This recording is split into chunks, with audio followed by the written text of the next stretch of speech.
ఎవరిని కానీ దేనికి కానీ ఎటకారంగా చూడకండి, మాట్లాడకండి. నువ్వు వెటకారంగా పైకి వేసే ప్రతి రాయి తిరిగి మీ మీదనే పడుతుంది. హాయ్ అండి, నేను Swapna. Welcome back to our channel. అందరూ ఎలా ఉన్నారు? నేనైతే బాగున్నాను, మీరు కూడా బాగున్నారు అనుకుంటున్నాను.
కొత్తగా ఉంటుందని ఒరిజినల్ వాయిస్ అయితే అలానే ఉంచేద్దాం అనుకున్నాను. కానీ లాస్ట్ వరకు ఒరిజినల్ వాయిస్ అలానే ఉంచానా లేదా అనేది వీడియో లాస్ట్ వరకు చూడండి.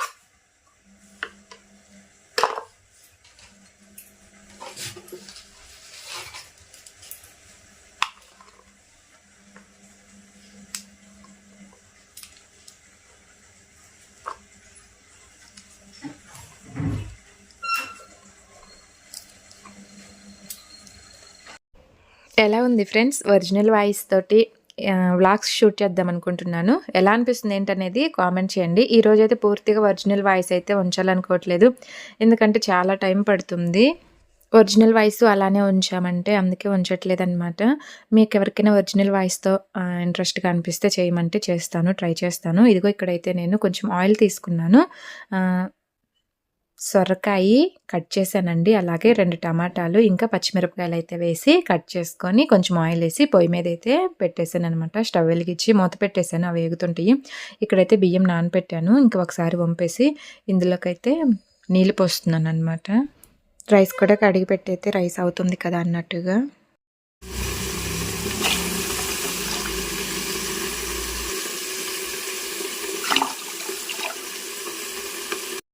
చూసారు కదా, ఒరిజినల్ వాయిస్ ఉంచితే ఎంత డిస్టర్బెన్స్గా ఉందో. అందుకే అనమాట నేను చాలా వరకు రోజంతా ఒరిజినల్ వాయిస్ తోటి అలానే ఉంచేసి వీడియో షూట్ చేద్దాం అనుకున్నాను. కానీ సౌండ్స్ బాగా వస్తున్నాయి, డిస్టర్బెన్స్గా ఉంటుంది. అలాగే లెంత్ కూడా ఎక్కువ అయిపోతుంది ఒరిజినల్ వాయిస్ అలానే ఉంచేస్తే.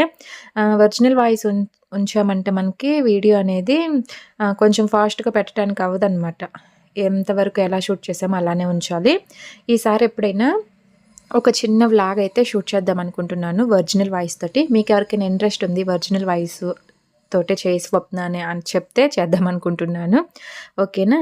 అక్కడైతే రైస్ కడిగి పెట్టేశానండి. అలాగే చట్నీకి ముక్కలైతే కట్ చేసుకొని స్టవ్ మీద పెట్టాను కదా, ఎగుతుంటుంది. ఇది వచ్చేసి పూరి కానీ పిండి అయితే కలుపుతున్నానండి. కొంచెం ఉప్పు వేసి కొన్ని వాటర్ పోసి చక్కగా పిండిని అయితే ఇదిగో ఇలా కలిపేసాను. ఇలా కలిపేసి దీని మీద ఒక కాటన్ క్లాత్ కానీ లేదా ఒక గిన్నె కానీ బార్లీ చేసి ఉంచేసామంటే పక్కనుంటే నానుతూ ఉంటుంది. ఈలోపు మళ్ళీ పూరి కర్రీ కోసం అని చెప్పేసి ఇక్కడ నేను ఉల్లిపాయలు, క్యారెట్ అలాగే బంగాళదుంప అయితే కట్ చేస్తున్నాను. ఇక్కడ కూడా ఒరిజినల్ వాయిస్ ఉంచుదాం అనుకున్నాను, కానీ ఒరిజినల్ వాయిస్ ఉంచానంటే లెంత్ ఎక్కువగా అనిపిస్తుంది, అందుకే తీసేసాను అనమాట.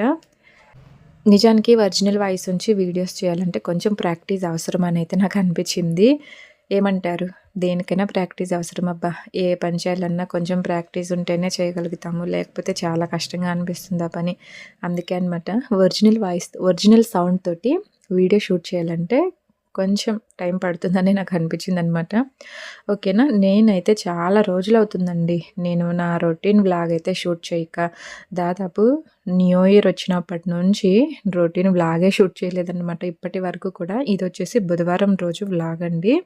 ఈరోజైతే నేను ఇంకా వ్లాగ్ అయితే షూట్ చేద్దాం అనిపించింది. అందుకే షూట్ చేస్తున్నాను. ఇప్పటి వరకు కూడా నాకు హెల్త్ అంతా కొంచెం ఏదోలా నీరసంగా, డల్‌గా అలానే ఉంటుందనమాట. ఇంకా పూర్తిగా ఏదో చేస్తున్నాను, పని చేస్తున్నాను, తింటున్నాను, తిరుగుతున్నాను అన్నట్టుగా ఉంది కానీ హుషారుగా, హ్యాపీగా, సంతోషంగా ఏంటంటే ఎలా చెప్పాలంటే కొంచెం ప్రశాంతతగా అలా అయితే లేకుండా పోయిందనమాట.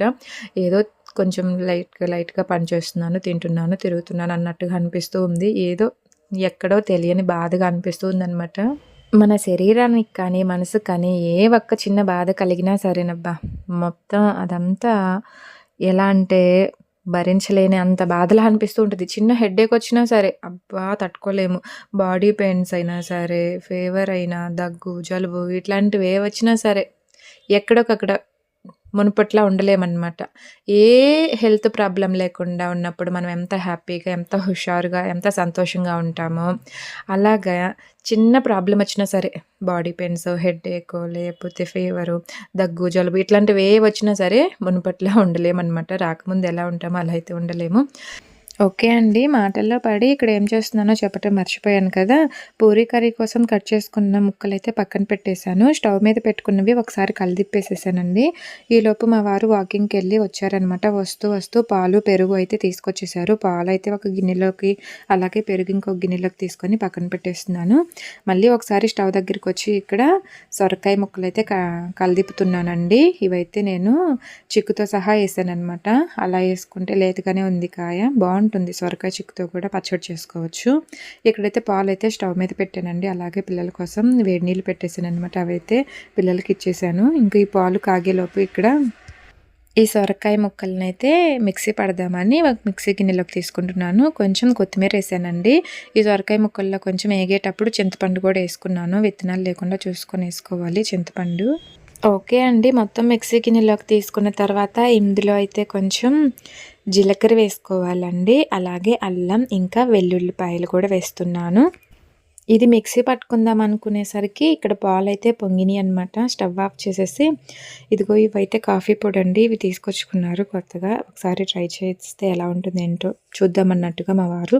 ఇంక అందుకని నేనైతే ఈ కాఫీ పొడి అయితే ఒక గ్లాసులోకి తీసుకొని కొన్ని పాలు, పంచదార అయితే వేసి 2 సార్లు అటు ఇటు కలిపేసాను అనమాట. మా వారికి అయితే ఇచ్చేసాను, తాగుతున్నారు. తర్వాత నేను మళ్ళీ ఇంకా చట్నీ మిక్సీ వేద్దామని ఇక్కడికైతే వచ్చేసాను. కొంచెం ఉప్పు తీసుకుంటున్నాను. ఇందాక ఉప్పు వేయటం మర్చిపోయాను కదా! ఉప్పు అయితే వేసేసి చక్కగా ఇలా అయితే మిక్సీ పట్టుకొని వచ్చేసానండి. చూడండి చక్కగా మెదిగింది కదా! ఇదంతా అయితే ఒక గిన్నెలోకి తీసుకుంటున్నానండి. టేస్ట్ అయితే సూపర్ ఉందండి. సొరకాయతోటి ఒకసారి ఇలా పచ్చడి చేయండి, చాలా బాగుంటుంది. చూసారు కదా! ఇంక ఇదైతే పక్కన పెట్టేస్తున్నాను. ఇప్పుడు వచ్చేసి మళ్ళీ స్టవ్ వెలిగించుకొని స్టవ్ మీద బాండీ పెట్టుకున్నానండి. కొంచెం ఆయిల్ తీసుకున్నాను. ఇంకా పోపు దినుసులు వేస్తున్నాను అనమాట. పోపు దినుసులు చక్కగా వేగిన తర్వాత కరివేపాకు, ఎండుమిరపకాయలు అయితే వేసాను. అలాగే ముందుగా కట్ చేసుకున్న పచ్చిమిరపకాయలు, ఇంకా ఉల్లిపాయలు, అలాగే బంగాళదుంప, క్యారెట్ ఇవన్నీ కూడా వేసి ఒకసారి కలిపేసాను. తర్వాత కొంచెం పసుపు వేస్తున్నాను, చిటికెడు. అలాగే రుచికి సరిపడా ఉప్పు, ఇవి కూడా వేసేసి చక్కగా అయితే కలిపేస్తున్నానండి. వీడియో అయితే లాస్ట్ వరకు చూడండి, మీకు నచ్చుతుంది. వీడియో నచ్చితే లైక్ చేయండి, షేర్ చేయండి. అలాగే మన ఛానల్ని సబ్స్క్రైబ్ చేసుకోవటం మాత్రం మర్చిపోవద్దు. ఇదిగో ఇక్కడ వచ్చేసి ఇవి చక్కగా ఏగినాయండి. మళ్ళీ కలిదిప్పేసి మూత పెట్టేస్తున్నాను ఎగుతుంటాయని. ఇవి కొంత ఏగిన తర్వాత ఇందులోకైతే నేను కొన్ని వాటర్ అయితే తీసుకుంటున్నానండి. వాటర్ పోసి మళ్ళీ కలిపేసి మూత పెట్టేసామంటే చక్కగా ఉడుకుతాయి అనమాట. ఈలోపు స్టవ్ వెలిగించుకొని పక్కన మళ్ళీ బాండి పెట్టుకొని ఆయిల్ తీసుకుంటున్నాను. టైం అవుతుంది కదా, ఆయిల్ వేడవుతూ ఉంటుందని. ఈలోపు ఇంకా నేను పూరీలు కూడా మధ్యలో రుద్దుకుంటూ ఉంటానండి. పిండి ఉంది కదా కలిపి పెట్టుకుంది, మధ్య మధ్యలో పూరీలు కూడా రుద్దుకుంటూ ఉంటానన్నమాట. చూడండి మళ్ళీ వచ్చేసి ఇక్కడైతే చూస్తున్నాను, ఇక్కడైతే ముక్కలన్నీ చక్కగా ఉడికినాయండి. ఒక గిన్నెలోకి అయితే నేను కొంచెం శనగపిండి తీసుకున్నాను. అందులో కొన్ని నీళ్లు పోసి ఉండలు లేకుండా శనగపిండిని చక్కగా కలుపుకోవాలండి. ఆ శనగపిండి వచ్చేసి ఇందులో పోయాలన్నమాట. పోసేటప్పుడు సిమ్లో ఉంచుకోవాలి, లేకపోతే ఇరిగిపోయినట్టు ఉంటుందన్నమాట. సిమ్లో ఉంచి పోసి చక్కగా కలిపేసి 2-3 నిమిషాలు ఉంచేసామంటే చక్కగా మనకి ఇది రెడీ అయిపోతుంది. పైన కొంచెం కొత్తిమీర చల్లుకొని పక్కన పెట్టేసుకుంటే సరిపోతుంది. ఇప్పుడైతే నేను ఆ స్టవ్ ఆఫ్ చేసేసి ఈ స్టవ్ మీదకి ఈ బాండీ అయితే పెట్టుకుంటున్నాను. కొంచెం ఎక్కువ మంట వస్తుంది అనమాట ఇక్కడ, అందుకని ఈ లోపు నేను రుద్ది పెట్టుకున్న పూరీలు ఇంకా వీటినైతే ఆయిల్ వేడైన తర్వాత ఒక్కొక్కటిగా వేసుకొని చేసుకుంటే సరిపోతుందండి. చూడండి ఇక్కడ చక్కగా ఆయిల్ వేడైందనమాట. నేను ముందుగా రుద్ది పెట్టుకున్న పూరీల్ని ఒక్కొక్కటిగా ఆయిల్ అయితే వేసి తీస్తున్నాను. చూసారు కదా ఎంత చక్కగా పొంగుతున్నాయో. ఈ పూరీ పిండి వచ్చేసి గోధుమ పిండే కలిపానండి పూరీలకి. ఇంట్లో పూరీ పిండి లేదు, మైదా పిండి ఉంది. మైదా పిండి ఎందుకులే వద్దన్నారు మా వారు, అందుకని నేను గోధుమ పిండితోటే పూరీలు అయితే ఇలా చేస్తున్నాను. ఈ కొత్త సంవత్సరం జనవరి నెల స్టార్ట్ అయినప్పటి నుంచి ఈరోజు అనమాట నా రొటీన్ వ్లాగ్ అయితే షూట్ చేయటము. లైవ్ చేస్తూ ఉన్నాను కదా, అందువల్ల రెగ్యులర్గా వ్లాగ్స్ అయితే షూట్ చేయలేకపోతున్నాను. అందులోనూ ఇంకా ఫీవర్ వచ్చింది కదా, టైఫాయిడ్, అస్సలు అయితే ఇంకా వ్లాగే షూట్ చేయలేకపోయాను. ఇప్పుడైతే పర్లేదండి కొంచెం ఓకే అండి. ఇక్కడ వచ్చేసి ఇంకా నేను పూరీలు చేయటం పూర్తయిపోయిన తర్వాత పిల్లలకి వేసిచ్చాను, అలాగే మా వారికి మా తమ్ముడికి వేసిచ్చేసాను, తింటున్నారు.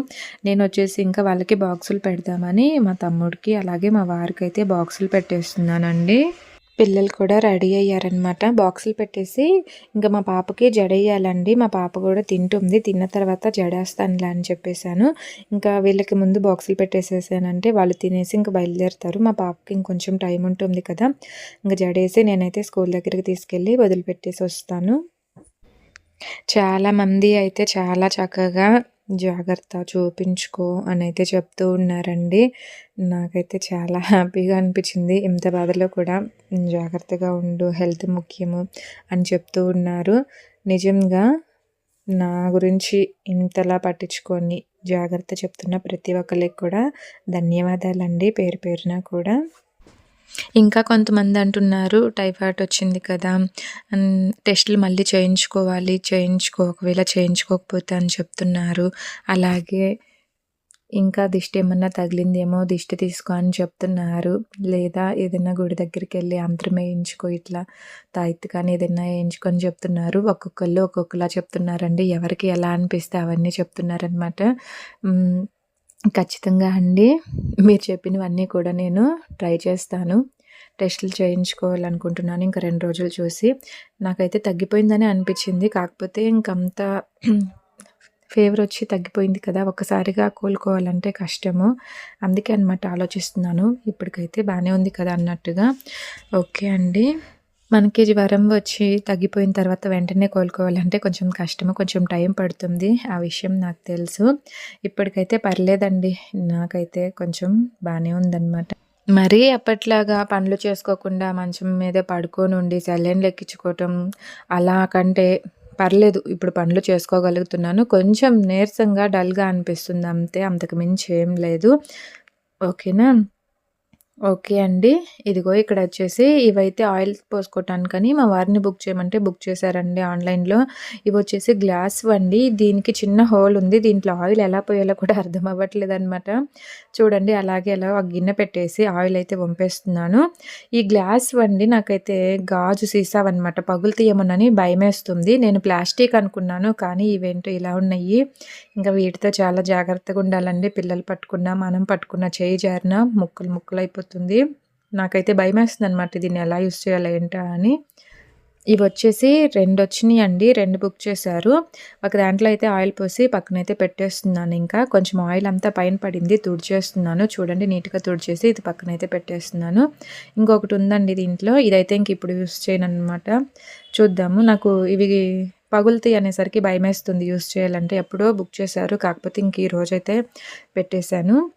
ఇంకా అవి పక్కన పెట్టేసిన తర్వాత మిషన్లో బట్టలు అయితే మార్నింగే వేసానండి. ఇంకా బట్టలు కూడా అయిపోయినాయి అనమాట. ఇప్పుడు వచ్చేసి బట్టలు తీసి ఆరేద్దామని మిషన్ దగ్గరికి అయితే వచ్చేసాను. ఓకే అండి. నిజానికి ఈ కొత్త సంవత్సరం వస్తూ నాకు బాధని, సంతోషాన్ని 2 వెంట పెట్టుకొని వచ్చిందా అనిపిస్తదనమాట ఒక్కొక్కసారి. ఎందుకంటే జ్వరమొచ్చి 10, 15 రోజులు అలా ఉండిపోయాను కదా! అందువల్ల బాధను తీసుకొచ్చిందేమో అనిపిస్తుంది. ఇంకొక సంతోషం ఏంటంటే మీకందరికీ తెలిసే ఉంటది. ఈ పాటికి రెగ్యులర్‌గా వీడియోలు ఫాలో అయ్యే వాళ్ళైతే మనకి గూగుల్ యాడ్సెన్స్ నుంచి పిన్ నంబర్ వచ్చింది కదా! ఛానల్ మోనిటైజేషన్ అయిపోయింది. ఛానల్ మోనిటైజేషన్ ముందే అయిపోయింది. కాకపోతే పిన్ నంబర్ అనేది ఈ నెలలో వచ్చిందనమాట జనవరిలో. అందుకే చెప్తున్నాను. బాధ, సంతోషం 2 వచ్చేసినాయనమాట. నేను అప్పటినుంచో ఎదురు చూస్తున్న పిన్ నంబర్ వచ్చింది. హెల్త్ ప్రాబ్లమ్ ఉండటం వల్ల కొంచెం సంతోషంగా అనిపించింది అంతే. బాధ, సంతోషం ఎప్పుడు 2 కలిసే వస్తూ ఉంటాయి అంటుంటారు కదా! అది ఇదేనేమో. ఓకే అండి. నిజానికి నేను చాలా రోజుల తర్వాత రొటీన్ వ్లాగ్ షూట్ చేశాను కదా! ఈరోజైతే కొంచెం కంగారుగా అనిపించిందనమాట. మార్నింగ్ 5కే నిద్ర లేచానండి. 5కే నిద్ర లేచి పనులన్నీ స్టార్ట్ చేసేసాననమాట. ఇంకా నేను వీడియో వచ్చేసి కూరగాయలు కట్ చేసేటప్పటి నుంచి స్టార్ట్ చేశాను. దానికి ముందు చేసిన పనులు కూడా కొన్ని ఉన్నాయండి. ఇల్లు ఊడవటం, తుడవటం, ఇంటి ముందు ముగ్గు పెట్టుకోవటం. ముగ్గొచ్చేసి ఈరోజు మా పాప పెట్టిందండి. భలే నీట్‌గా పెడుతుంది ముగ్గులు. చాలా చక్కగా వేస్తుంది మా పాప. నిజానికి ఈరోజు పనిలో అయితే మా బాబు, మా పాప ఇద్దరు హెల్ప్ చేశారనమాట. ఇద్దరు త్వరగానే నిద్ర లేచారు. మా బాబు అయితే పూరీలు రుద్దేటప్పుడు గోల చేశాడనమాట. వాడైతే ఒక 5, 6 పూరీలు వాడే రుద్దాడు. నేనే రుద్దుకుంటాను, నేనే తింటాను అని ఇంకా చేస్తానన్నారు. నేనైతే చేయనీయలేదు. ఆయిల్ ఉంది పైన పడుతది. రుద్దేసేయి నేను కాల్చేస్తాననైతే చెప్పి పూరీలైతే చేసి ఇచ్చేసాననమాట. ఓకే అండి. పిల్లలైతే ఇలా హెల్ప్ చేస్తే భలే హ్యాపీగా అనిపిస్తూ ఉంటుంది కదా! వీళ్ళు ఇప్పుడు చేస్తున్నారు గానీ, నిజంగా వాళ్ళు చేసే ఏజ్ వచ్చేసరికి చేయమంటే, "నేను చెయ్యను మమ్మీ నువ్వే చేసుకో" అంటారేమో అనిపిస్తూ ఉంటది నాకప్పుడప్పుడు. ఓకే అండి. నేనైతే బట్టలారేసొచ్చాను. బట్టలారేసొచ్చేసిన తర్వాత మళ్ళీ ఇంట్లో అయితే బెడ్‌షీట్ అయితే సర్దేశాను. ఇంకొకసారి ఇల్లంతా ఊడ్చేశాను. తర్వాతొచ్చేసి స్టాండ్‌లో కొన్ని సామాన్లుంటే అవైతే పెద్ద స్టాండ్‌లోకైతే సర్దేసుకున్నానండి. తర్వాత తోమాల్సిన గిన్నెలైతే షింక్‌లో ఏశాను కదా ఇందాక. ఇంకా ఆ గిన్నెలన్నీ తోముదామని షింక్ దగ్గరికైతే వచ్చేసానండి. గిన్నెలైతే తోముతున్నాను. జుట్టు ఏంటి స్వప్న అలా ఇరబోసుకున్నావంటారేమో! జుట్టొచ్చేసి తల అయితే ఆరలేదండి. తలస్నానం చేశాను. ఇక అలా ముడిపెట్టేసామంటే లేదా జడేసుకున్నా కానీ తడిచిన తలతో అలానే ఉంటే జలుబు చేస్తుంది. అలాగే తల కూడా స్మెల్ వస్తుంది కదా జుట్టంతా కూడా. అందుకే ఒక చిన్న క్లిప్ పెట్టేసాననమాట. క్లిప్ పెట్టేసి ఇంకా పనులైతే చేసుకుంటున్నాను. ఈ జుట్టంతా ఆరిందాక ఉన్నామంటే పనులు అలానే ఆగిపోతూ ఉంటాయి కదా! ఒక క్లిప్ పెట్టేస్తే అదే ఆరిపోతుందిలే అన్నట్టుగా పెట్టేసి పనులైతే చేసుకుంటున్నాను. ఈ గిన్నెలు తోమటం పూర్తయిపోయిన తర్వాత ఇంకా క్లిప్ తీసేసి కొంచెం మళ్ళా జడైతే దువ్వుకొని ఏసుకోవాలనమాట. ఏంటి స్వప్న ఇంత ఫాస్ట్‌గా గిన్నెలన్నీ తోమేస్తున్నావనుకుంటున్నారా? లేదండి వీడియో అయితే నేను కొంచెం ఫాస్ట్‌గా పెట్టేసాననమాట. నిజానికి చాలా రోజుల తర్వాత నా మార్నింగ్ రొటీన్ వ్లాగ్ అయితే షూట్ చేశాను కదా! అందువల్ల వీడియో అయితే నేను ఎడిటింగ్ చేసుకున్నప్పుడు అమ్మో! ఇంత లెంతీ వీడియో చూస్తారనైతే అనిపించింది. ఇంతకుముందు రెగ్యులర్‌గా వీడియోలు పోస్ట్ చేసేటప్పుడు ఏం అనిపించేది కాదు. ఇప్పుడు నేను కొన్ని షార్ట్‌గా లెంత్ తక్కువ వీడియోలు అయితే పోస్ట్ చేస్తూ ఉన్నాను కదా! అందువల్ల అనిపించిందనమాట. ఇప్పుడు వాయిస్ ఓవర్ ఇవ్వడానికి నాకు చాలా టైం పడుతుందండి. ఈ వీడియో వచ్చేసి దాదాపు 20 నిమిషాల వరకు ఉంది. దీనికి నాకు ఎడిటింగ్ చేసుకోవటానికి 2, 3 గంటలు పడుతుంది. అలాగే తర్వాత వాయిస్ ఓవర్ ఇవ్వటానికి ఒక గంట అయినా పడుతుందండి. చాలా టైం పడుతుంది. నేను అందుకే అనమాట లైవ్ ఇచ్చేటప్పుడు వ్లాగ్స్ అయితే షూట్ చేయలేకపోతున్నాను. షూట్ చేశానంటే నాకు చాలా టైం పడుతుంది ఎడిటింగ్‌కి, అలాగే వాయిస్ ఓవర్‌కి. అందువల్ల లైవ్ అయితే ఇవ్వలేను. లైవ్ ఇచ్చానంటే వీడియో ఎడిటింగ్‌కి, వాయిస్ ఓవర్ ఇవ్వడానికి టైం సరిపోవట్లేదు కదా! అందువల్ల అయితే షూట్ చేయలేకపోయాను. అందులోనూ హెల్త్ ప్రాబ్లమ్ తెలిసే ఉంటది కదా! సర్లే కానీ లైవ్ ఇవ్వటం వల్ల వాచ్ టైమ్ వస్తుందో రాదో నాకు అర్థం కావట్లేదు కానీ, లైవ్ ఇవ్వటం వల్లే నాకైతే గూగుల్ యాడ్సెన్స్ నుంచి పిన్ నెంబర్ అయితే వచ్చింది. చాలా హ్యాపీగా ఉంది. చాలామంది మెంబర్‌షిప్ తీసుకున్నారు. మెంబర్‌షిప్ తీసుకున్న వాళ్ళందరికీ కూడా ప్రతి ఒక్కళ్ళకి పేరు పేరున ధన్యవాదాలండి. ఓకే అండి. నేనైతే గిన్నెలన్నీ తోమేసి స్టాండ్‌లో అయితే పెట్టేసి కొన్ని నీళ్లు పెడితే తుడిచేస్తున్నాను. ఈ వీడియో ఎలా అనిపించిందో చెప్పండి. నచ్చితే లైక్ చేయండి, షేర్ చేయండి, సబ్స్క్రైబ్ చేసుకోండి.